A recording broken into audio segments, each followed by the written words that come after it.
briefly, 2 months ago, I saw you trending online because you have this massive deal that so far you haven't spoken about it. You and Puff have a collaboration. What is the collaboration about? Our Revolt Podcast Network is um, Mr. Sean Combs is basically growing into the continent. Yeah. You know, put together his businesses, then he's formed something called, I think, Combs International.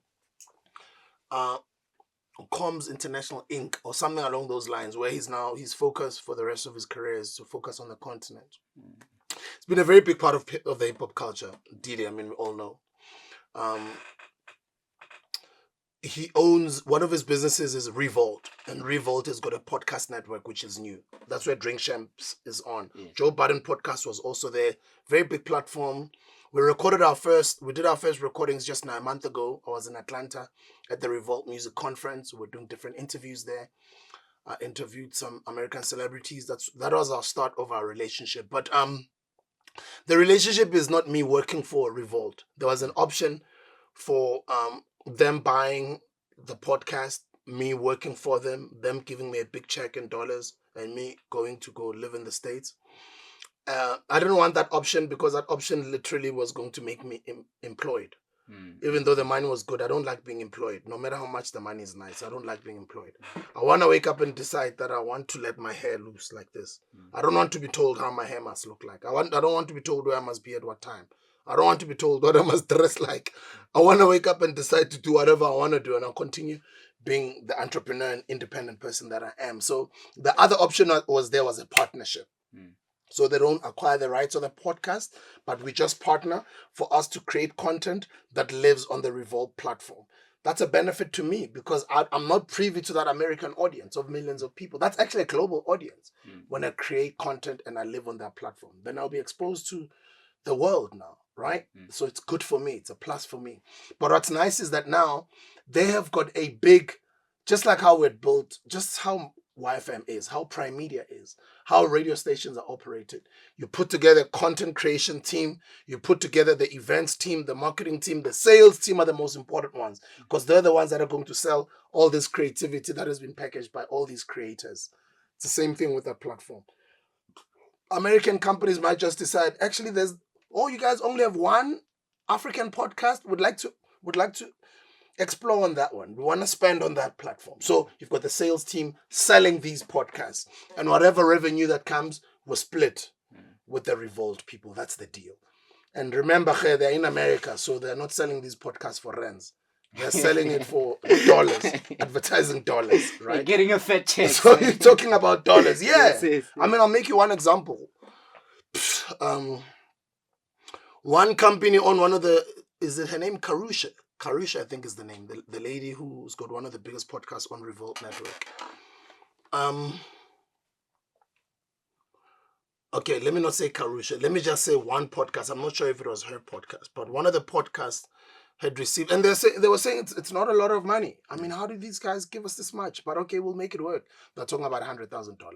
They're we're gonna give them these number of months. No, only these number of weeks or these number of episodes and whatever. Okay, but let's start them out with 100. And I think that client had committed that $100,000. Yeah.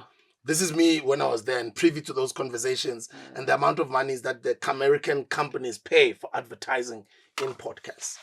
So me hearing that, I'm like, yo, times 19, Baba. Times 19. 1.5 yo. Was that 1.5? 1.9. It's 2 million. Yes, 1.5 I'm thinking, one is in the money, and if I do this thing right. It's going to Noble Properties Management. We're going to develop the land, Sometime. Why am I saying that? I'm saying that so as to say, the partnership exists. It's the early stages of the partnership. We'll see the partnership grow next year. You'll see me spending more time in the US. I've been spending time already. Obviously, that's also aligned with me registering more file with the FDA. Yes. It's part of that, me spending more time. That lady from Zimbabwe who's trying to push more file to be on the US market you spoke about. Yeah, she's my business partner. She's a Harvard graduate. She lives in the US. Originally from Zimbabwe. Lived in South Africa for a couple of years. She's doing really well in the US. And having that documentation to be able to sell our drinks in the States and having a partnership with Revolt, those are two pluses already for my business. and for myself as a brand in terms of my growth and getting into that international arena. But equally so, because you're not employed, you must be responsible for your own papers, working permits, your visas. You must be responsible for your own accommodation, the house that you buy that side in dollars. You must be responsible for yourself because it's a partnership. You're not working for anyone. So it's just taken me a little bit longer than I thought it would because I also have got my own responsibilities in Alaikaya. And also there isn't a time frame that our partnership starts on this date. So I know we've been quiet about it. We signed it, but like in June, and it's been a couple of months we've been quiet about it. But yes, we just started recording a month ago. And you will see me do a lot of work in the US, but also all over the world. I mean, I'll be there's a lot of people that I look up to that I'd love to have on the podcast in the UK. There's people in Australia, in Asia. There's some people in Bali that I look at. Some people in Nigeria. Some entrepreneurs are doing great things in Rwanda, even in Kenya.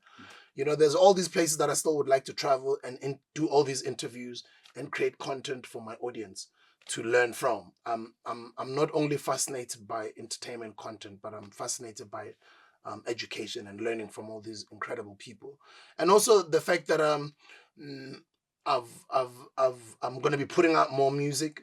I also want to use music as a vehicle because I've seen what it's done for my career and what it's done for Mo5 even in the beginning stages to create relations and get one out there. So that's why I'm putting out more music, putting out an EP now. I've got a single out. I've got another single that I'm putting out. There'll be more music in the marketplace. So I'm basically pouring myself out as much as I can. A book I was supposed to release this year, I'm going to release in 2024. Why didn't I release it this year anymore? I was done with the book. My publisher rejected the manuscript and said it's not my best work. I must go rewrite so that I take my work to the highest level because the previous works were amazing. We have to top what we've done before. So let me go rewrite. So I've started writing again. The book will be ready. 16 June it comes out, 2024. Right now I'm giving you guys an EP, December. Launching it at Emperor's Palace, the 1st and the 2nd of December, 2023. But 2024, I'm also giving you a new album, more music. We're traveling the world, creating podcasts, growing in business, building houses, podcasting, becoming more of a father. I want more children. I want more children. I want more children. So I want to make more kids, man. I want to become even more of a father than I've been to all of you guys out there, even though some of you all are not my blood children, but I know you've been over the years. That's why chaze hayi bahale balenyoko bahlale bengilenyoko ebhaya ibile ngifuna nibe nenyoko ebhaya ngiyancanywa. But I want more children of my own. I want to grow my current businesses. I want to become a better human. I want to continue contributing to my country. And I believe in South Africa. I'm one of the optimists that still believe in our country. Will I play a role in politics in the future? I don't know. But right now, no. I'm not interested in becoming a South African president. I'm not interested in getting into politics. I love business. I love the arts. And I want to continuously use my blessings and talents in both of these, business and the arts, to continuously make a meaningful change and impact in society and the world at large.